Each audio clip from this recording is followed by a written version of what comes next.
warahmatullahi wabarakatuh. Alhamdulillah wassalatu wassalamu ala Rasulillah wa ala alihi wa sahbihi wa mawalah. Wa asyhadu an la ilaha illallah wahdahu la syarikalah. Wa asyhadu anna Muhammadan abduhu wa rasuluh.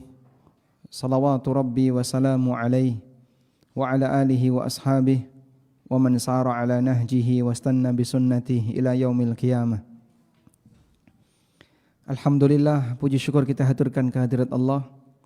Malam ini kembali kita lanjutkan kajian rutin dengan membaca buku fikih bermadhab. InsyaAllah yang akan kita bahas berkaitan dengan sejarah madhab untuk sesi yang kedua. Dan fokus kita nanti adalah menjawab pertanyaan mengapa hanya 4 madhab yang terkenal. Padahal sebelumnya kita sudah menyebutkan bahwa jumlah madhab itu sejumlah ulama mujtahid, terutama ulama mujtahid di masa silam yang sezaman dengan Imam Asy-Syafi'i atau sezaman dengan Imam Malik. Kemarin sudah kita sebutkan ada madhab Imam Laits bin Sa'ad, ada madhab Al-Auza'i, dan ada juga madhab Ats-Tsauri, ada madhab ulama yang lainnya. Abdullah bin Mubarak tentu saja beliau punya murid, tapi beliau kenapa madhabnya tidak lebih dikenal dibandingkan 4 madhab yang kita kenal. Nah, di kesempatan kali ini nanti kita akan melihat mengapa hanya 4 madhab seperti yang kita kenal, yaitu Hanafiyah, Malikiyah, Syafi'i, dan Hambali. Dan bolehkah kita menciptakan madhab yang kelima? Jadi misalnya madhab baru, kontemporer, madhab Al-Pogungi misalnya, adalah pendapat-pendapat para ustadz Pogung. Baik, sekarang coba kita baca. Yang punya bukunya silahkan dibuka halaman 128. Tafadhal. Bismillah, alhamdulillah, assalatu wassalamu ala Rasulillah wa ala alihi wa sahbihi wa mawalah, wa la hawla wa la quwata illa billah, ma ba'du. Berkata penulis, hafizahullahu ta'ala wa nafa'ana Allah bi'ulumihi fid darain. Amin. Ketiga, mengapa hanya 4 mazhab yang terkenal? Keempat mazhab, Hanafi, Maliki, Syafi'i, dan Hambali, merupakan mazhab yang paling bertahan di dunia.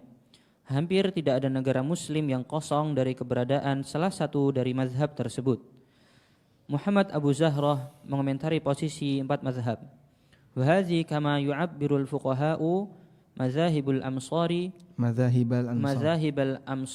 ay annaha allati intasharat fil amsaril islamiyyati wala yakhlu misrun min hadha fala yumkinu an yujada misrun islamiyyun khala minha wa qad yakhlu min ba'diha wala yakhlu min kulliha. Sebagaimana yang diistilahkan oleh para ulama dengan sebutan mazhabil al-amsar atau mazhab dunia, artinya mazhab ini tersebar di berbagai negara Islam.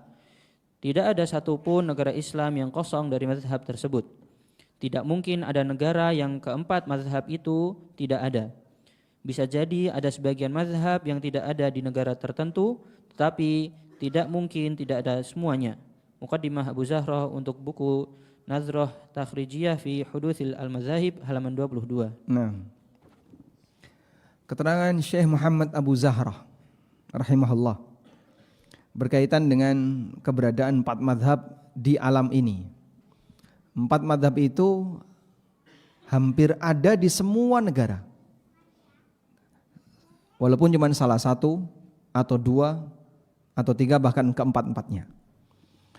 Dan hampir tidak ada satupun negara, misrun di sini maksudnya adalah negara atau wilayah, bukan kota Mesir. Nabi Musa alaihissalam mengatakan kepada Bani Israel, ihbitu misran fa inna lakum ma sa'altum. Silahkan kamu ke Mesir, maksudnya misrun di situ adalah ke pusat kota.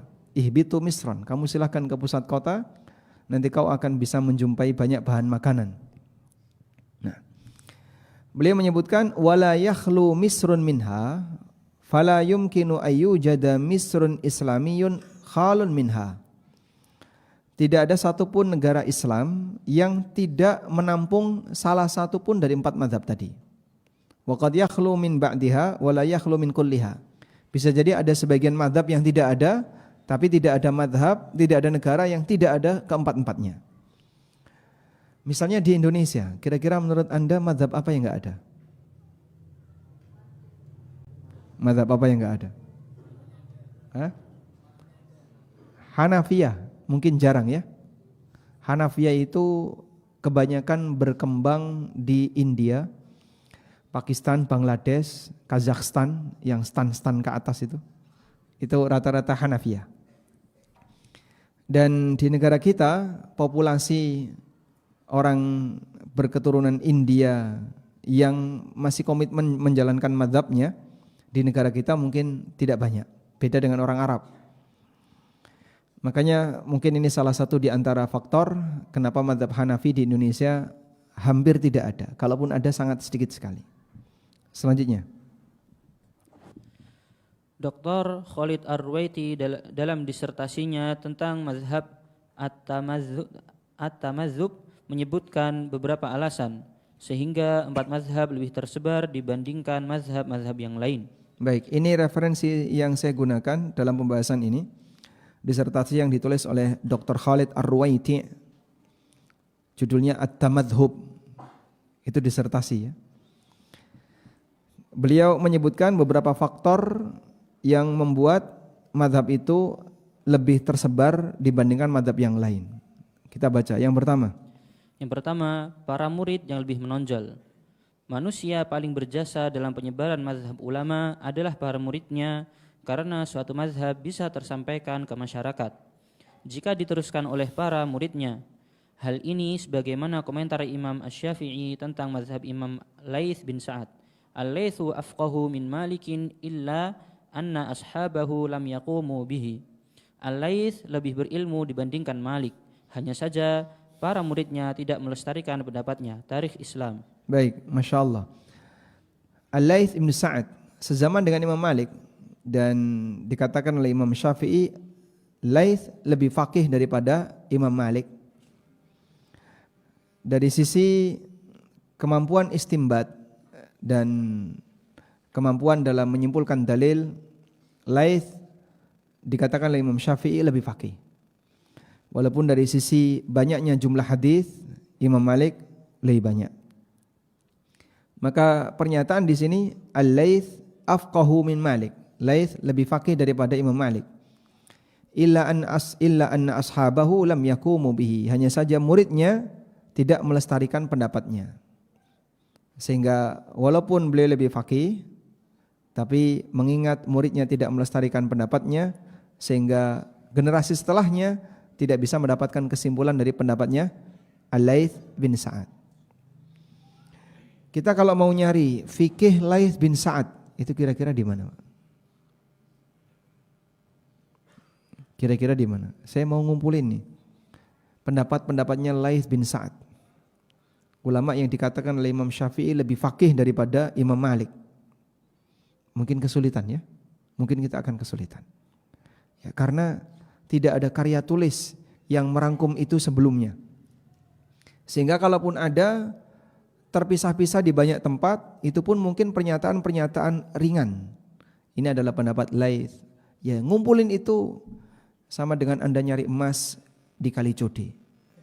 Kalau nemu, itu ditelusuri dari mulai hulu sampai hilir, mungkin nemu 1, 2, 3 butiran-butiran emas, sisanya kerikil semuanya. Selanjutnya, terkadang imam mazhab menjumpai murid yang menyebarkan pendapatnya, seperti pujian Imam Asy-Syafi'i kepada muridnya Al-Muzani.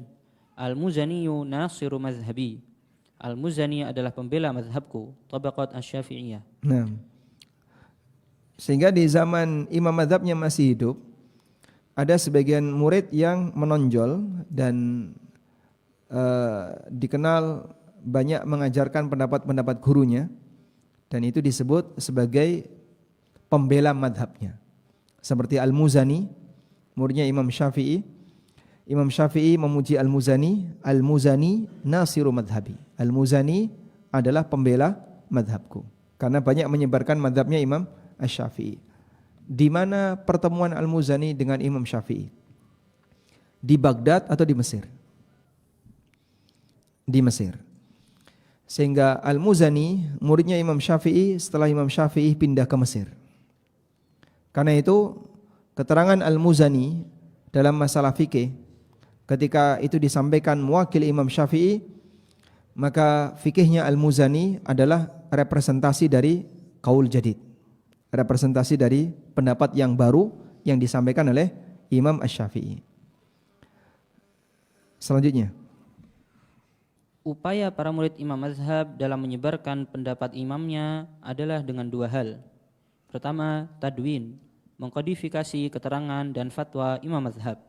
Kedua, takhrij al-fiqhi, menjawab kasus baru dengan menggunakan keterangan imam mazhab di kasus tertentu yang memiliki kemiripan dengan kasus baru. Baik, bisa dipahami ya. Jadi ada dua metode yang digunakan oleh para ulama dalam mengangkat pendapat imam madhab. Yang pertama apa? At-tadwin, mengkodifikasi keterangan ulama empat madhab. Imam Syafi'i mengatakan demikian, ditulis. Imam Ahmad mengatakan demikian, ditulis. Fatwa-fatwa mereka ditulis. Itulah at-tadwin. Sehingga imamnya tidak nulis, tapi murid-muridnya yang nulis.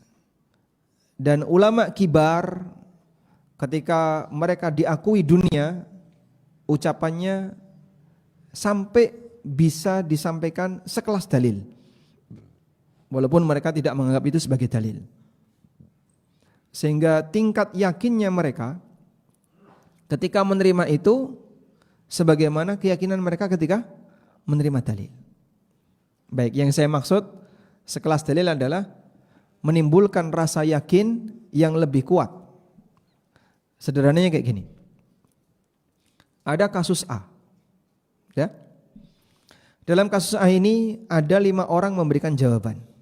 Ada 5 orang yang memberikan jawaban. Orang yang pertama adalah Ustadz Pogung.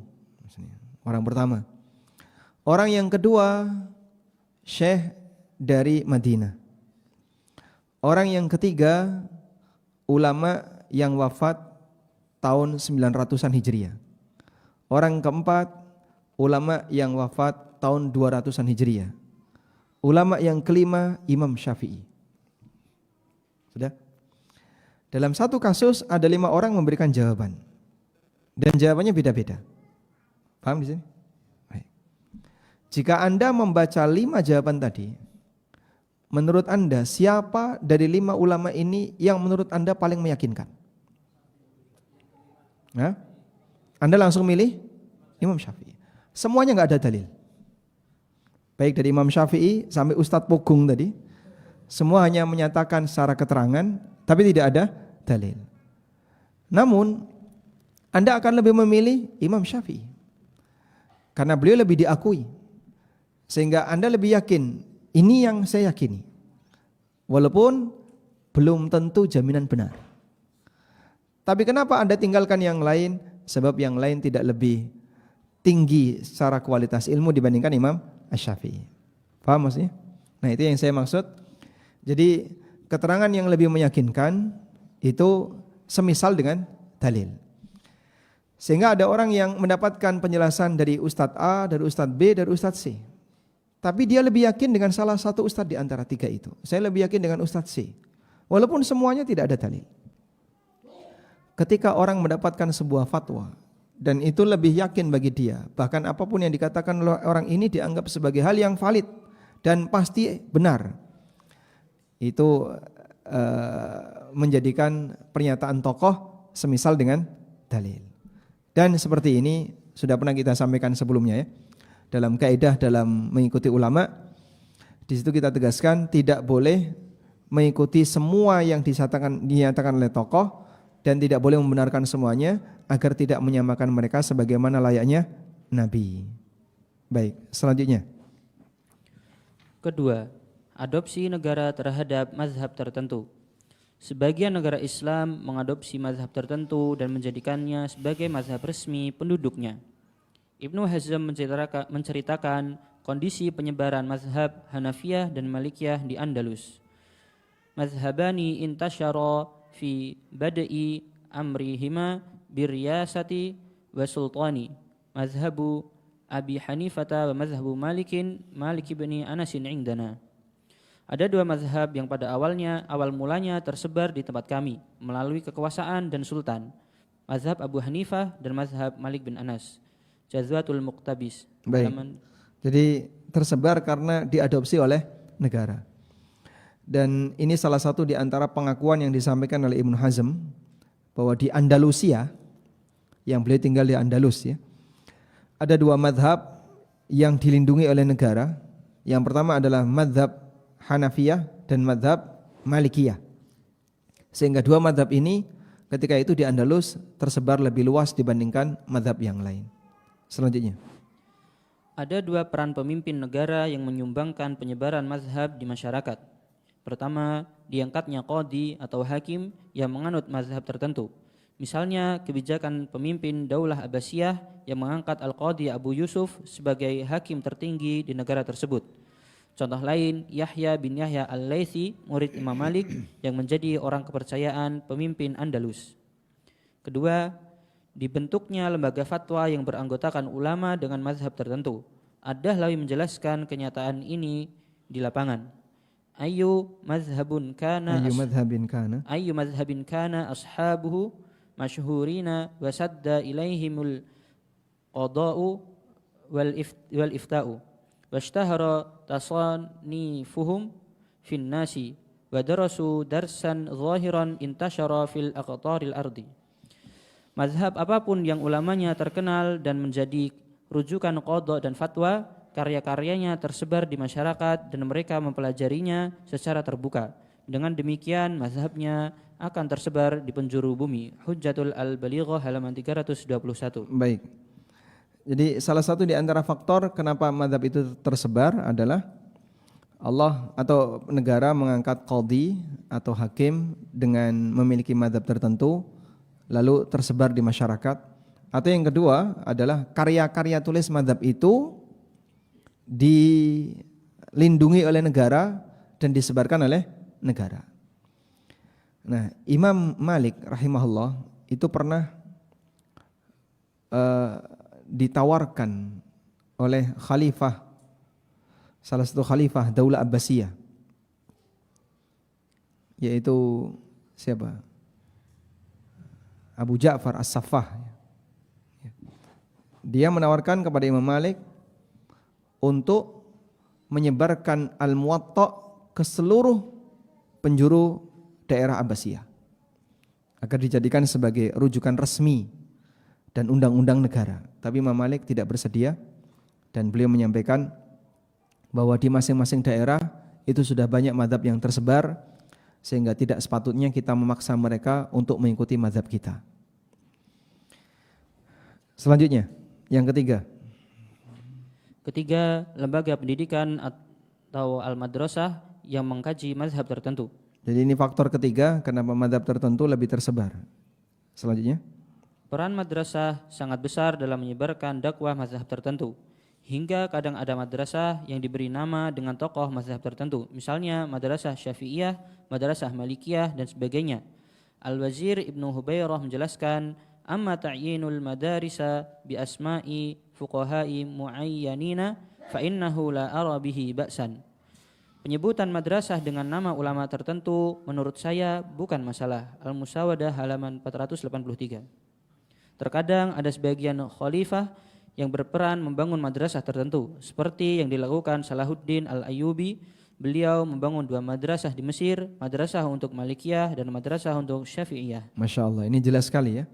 Lembaga pendidikannya saja dibuat oleh negara. Dan itu khusus bahas sesuai dengan madhabnya, madrasah Malikiyah, madrasah Syafi'iyah.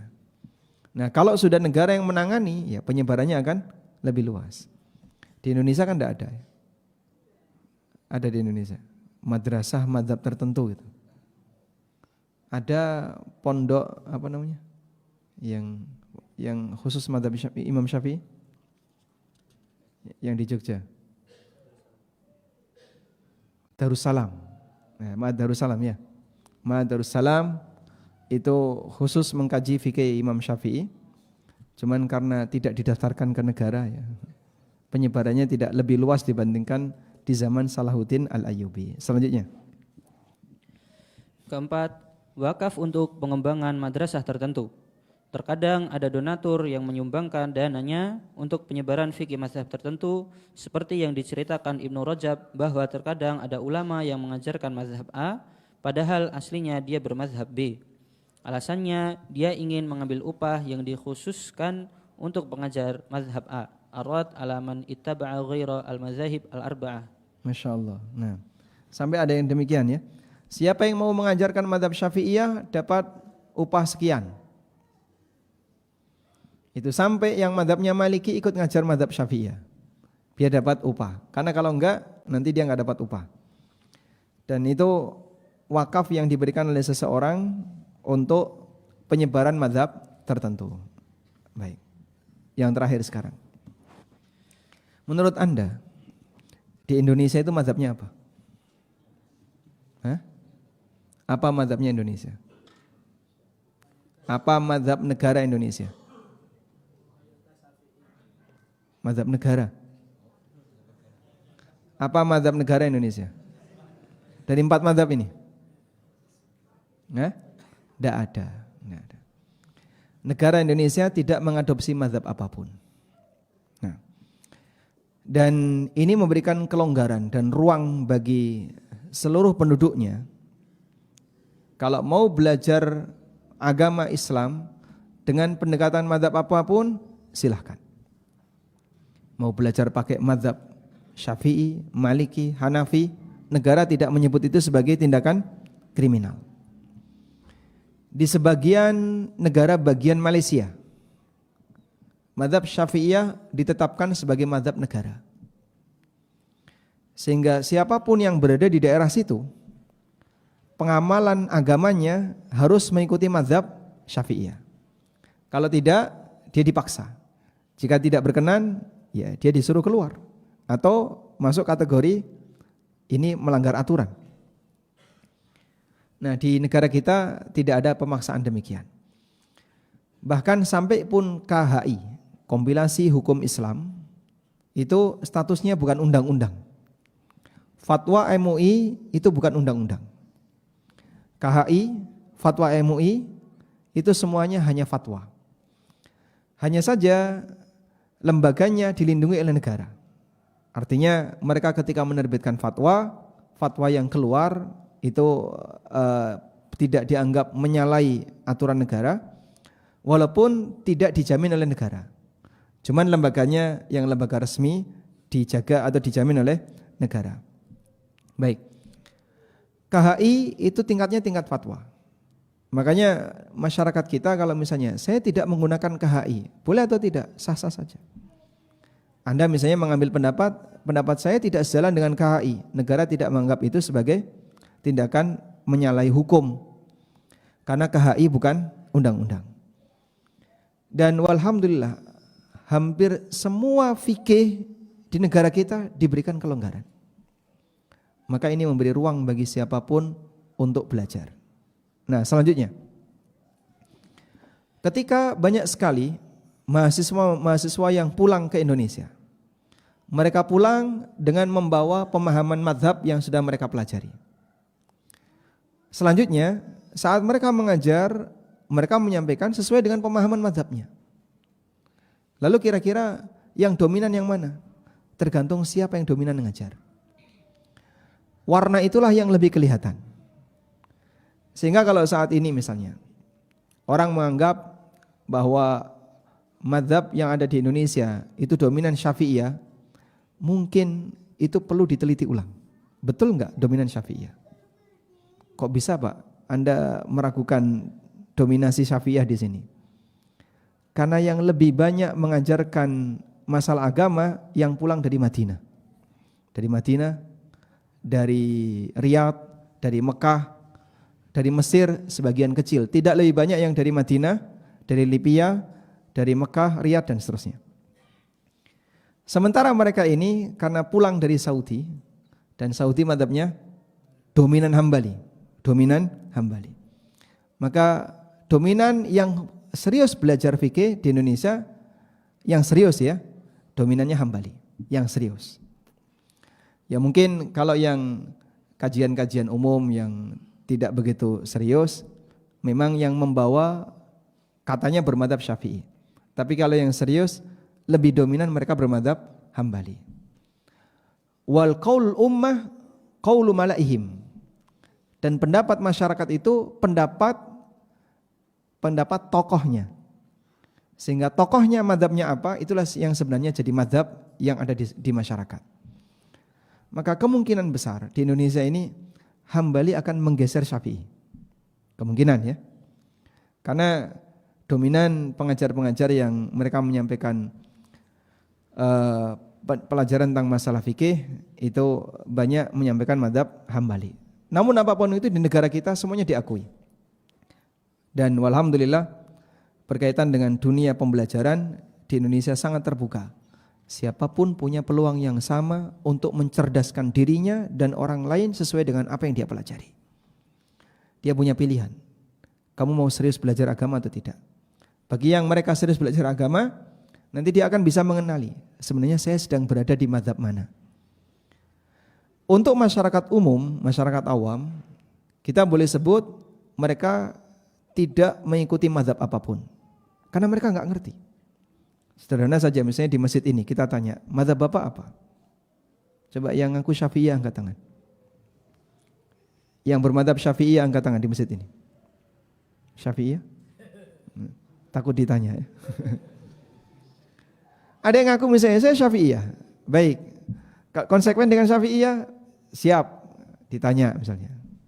Sebutkan syarat wudu menurut mazhab Syafi'iyah. Enggak tahu dia. Loh, enggak tahu, saya belum pernah belajar kayak gitu. Ya sudah, rukun wudu menurut Syafi'iyah, enggak ngerti juga. Ya sudah, kamu tadi selesai sholat maghrib. Menurut kamu sholat maghrib yang sejalan dengan mazhab Syafi'i yang kayak gimana? Bingung juga. Itu amaliyah sehari-hari yang kamu lakukan. Dia mengklaim Syafi'iyah, tapi dia sendiri enggak ngerti apakah yang dia perbuat itu sudah sesuai dengan mazhab Syafi'i atau belum. Sehingga sebenarnya pengakuan dia bermadzhab Syafi'i belum terbukti. Maka yang lebih penting bukan mengklaim saya bermadzhab apa, yang lebih penting adalah kamu belajar atau tidak. Dan orang yang belajar nanti dia tahu posisi. Ibarat orang masuk ke dalam sebuah daerah, tapi dia enggak tahu peta. Berhentilah dia di sebuah daerah tertentu. Ditanya, kamu sekarang ada di mana? Bingung, enggak ngerti. Tapi bagi mereka yang sudah belajar peta, begitu dia memasuki daerah itu, dia tahu, oh ciri-ciri daerah ini seperti ini. Saya tahu sekarang saya ada di mana. Saya tahu sekarang saya ada di mana. Demikianlah sejatinya orang yang belajar agama. Maka kita sarankan kepada teman-teman sekalian, kita tidak perlu untuk saling bersinggungan gara-gara beda status madhab dan klaim-klaim madhab. Sudahlah, itu mungkin tidak akan mengubah posisi Anda selama Anda tidak belajar. Tapi kalau Anda belajar, nanti Anda tahu dan bisa menilai diri sendiri. Saya sekarang ada di mazhab apa? Wallahu a'lam. Baik, nanti kita akan lanjutkan satu poin lagi setelah mendengarkan adzan Isya. Wassallallahu ala nabiyyina Muhammadin wa ala alihi wa sahbihi wasallam.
Alhamdulillah wassalatu wassalamu ala Rasulillah wa ala alihi wa sahbihi wa mawalah.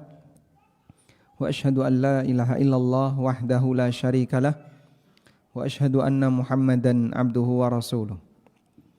Kita lanjutkan poin yang keempat, tingkatan dalam bermadhab. Keempat, tingkatan dalam bermazhab. Kemampuan masyarakat dalam mengikuti majelis ilmu yang disampaikan oleh para ulama berbeda-beda.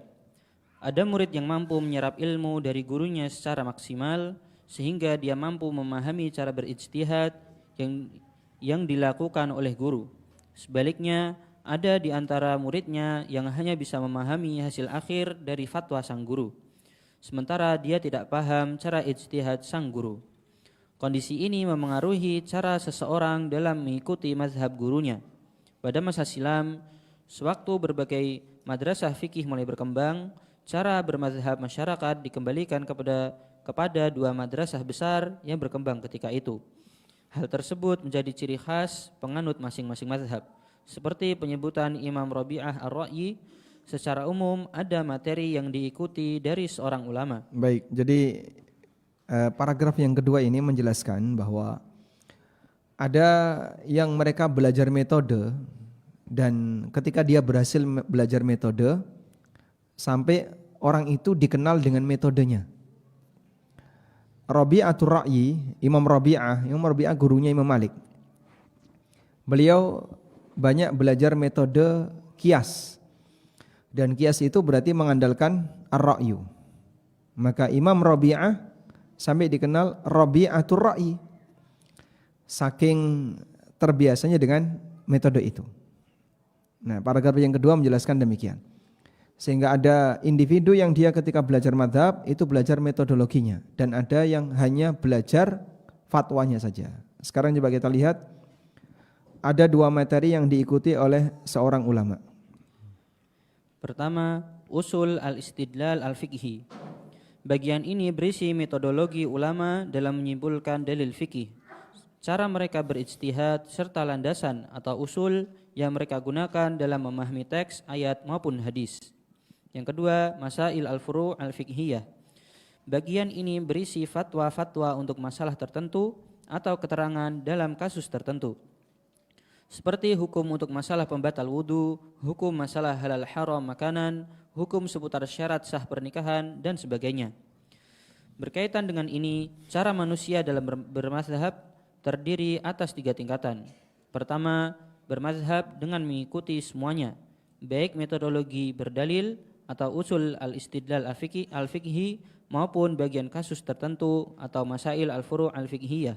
Banyak ulama mujtahid yang menggunakan metode ini dalam bermazhab. Yang kedua, bermazhab dengan mengikuti metodologi menyimpulkan dalil atau usul al-istidlal al-fiqhi, tetapi bisa jadi tidak mengikuti fatwa di permasalahan tertentu dalam masail al-furu'. 3. Bermazhab dengan mengikuti fatwa di permasalahan karena dia tidak paham metodologi ulama dalam menyimpulkan dalil. At-tamazzub haqiqatuhu wa hukmuh, halaman 7. Baik. Saya kasih ilustrasi kayak gini. Saya kasih ilustrasi ya, biar lebih gampang. Bukunya boleh ditutup. Ini ilustrasi yang disampaikan oleh Al-Ghazali dalam buku beliau Al-Mustasfa, berkaitan dengan penjelasan beliau seperti apakah usul fikih itu. Jadi ada sebuah pohon itu berbuah, dan ada banyak orang yang butuh buah itu, walaupun ada juga orang yang gak gubris dengan buah itu. Namun untuk bisa memetik buah itu hanya ada orang-orang tertentu yang punya kemampuan, gak semuanya bisa. Sehingga ketika orang yang punya kemampuan ini dia berusaha memetik dan berhasil mendapatkan buah, barulah buah itu bisa dimanfaatkan oleh masyarakat di sekitarnya. Baik. Pohon ini adalah dalil. Buah itu adalah hukum.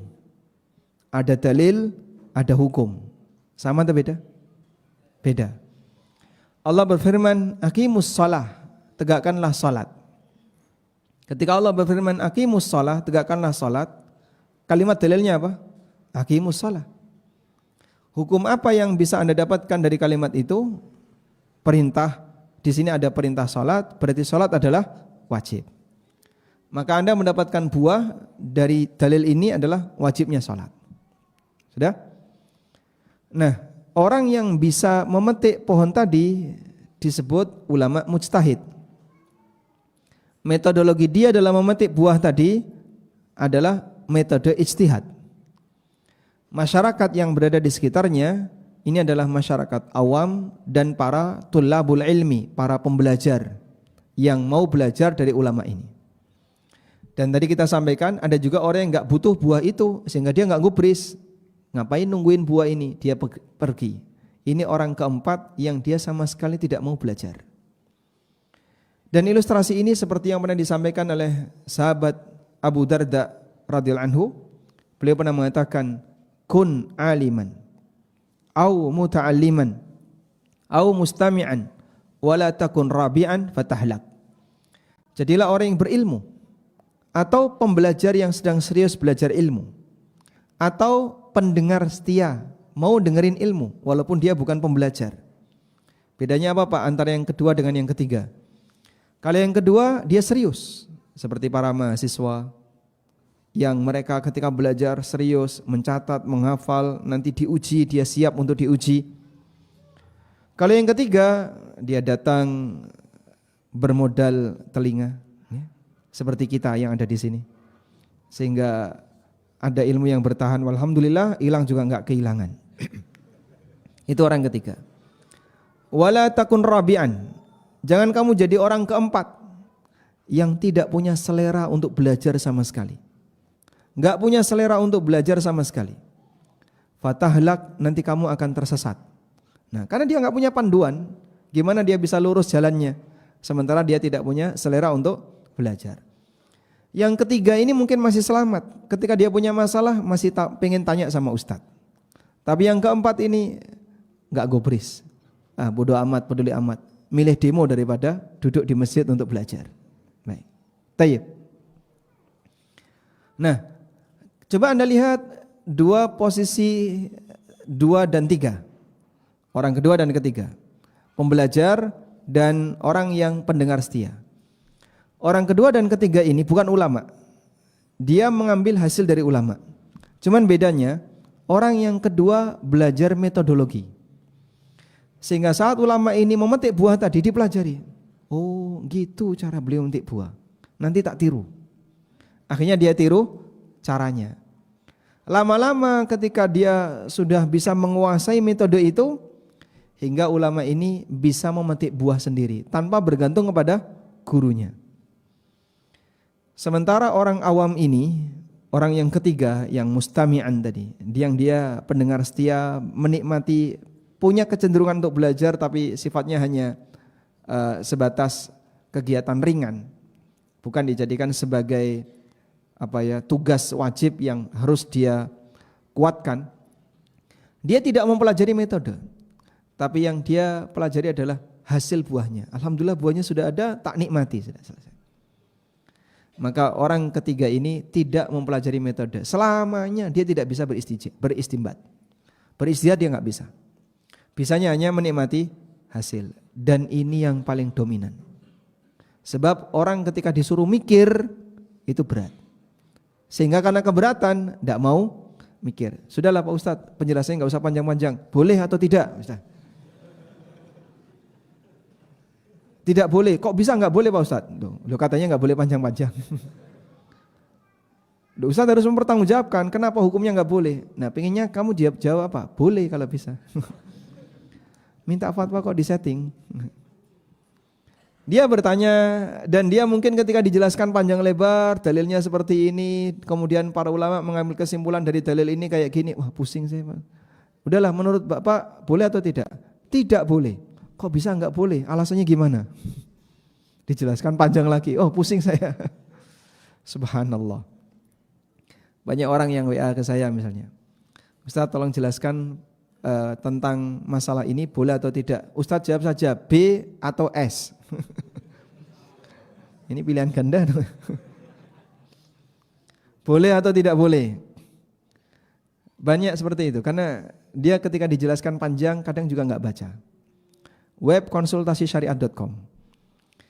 Ketika kami mengampu web ini, kita punya tugas pokoknya sehari minimal 1 artikel. Saya cicil setiap hari 1 artikel tanpa absen kecuali Sabtu Ahad. Dan kadang ada 2 artikel. Kalau ada peristiwa apa yang butuh jawaban lebih cepat, kadang saya buatkan 2 artikel. Kita pernah mempelajari bagaimana perilaku pengguna web ini. Dipasanglah sebuah kamera yang bisa merekam perilaku pengguna. Karena waktu itu kita cek di Google Analytics, bounce rate, rasio pentalan web ini sangat tinggi, mencapai 80%. Rasio pentalan itu ketika di sebuah web tinggi, berarti pembacanya gampang ngeklik yang lain. Habis diklik, sebelahnya klik lagi, pindah-pindah. Sehingga rasio pentalannya tinggi. Kenapa terjadi rasio pentalan yang tinggi? Kita coba merekam, ada apa di situ. Nah, ternyata salah satu hasil rekaman ditunjukkan ke saya. Coba lihat ini. Perilaku pembaca konsultasi syariah. Baca judul, scroll ke belakang. Boleh. Ganti lagi ke artikel yang ini, klik. Baca judul, scroll ke belakang, tidak boleh. Klik sebelahnya lagi. Oh, kayak gini. Pantes bertahan gak ngerti-ngerti. Antum kalau baca bukunya Al-Ustadz Dr. Irwandi yang tebel itu ya, itu bagi sebagian yang gak senang belajar fikih ya cuman baca kesimpulannya apa sih kesimpulannya. Tapi bagi mereka yang bisa menikmati belajar fikih, dia pelajari pelan-pelan tuh. Per kalimat dia hati-hati mempelajarinya. Karena dia ingin belajar metodenya. Maka kami sarankan kepada teman-teman sekalian, upgrade kemampuan kita. Upgrade kemampuan kita. Kalau kita hanya sebatas mengenal kesimpulan, ya gak ada bedanya antara yang sudah lama belajar dengan yang baru belajar. Wallahu a'lam. Wa sallallahu ala nabiyyina Muhammadin wa ala alihi wa sahbihi wa sallam. Wa akhiru da'wana anil hamdulillahi rabbil alamin. Wassalamualaikum warahmatullahi wabarakatuh.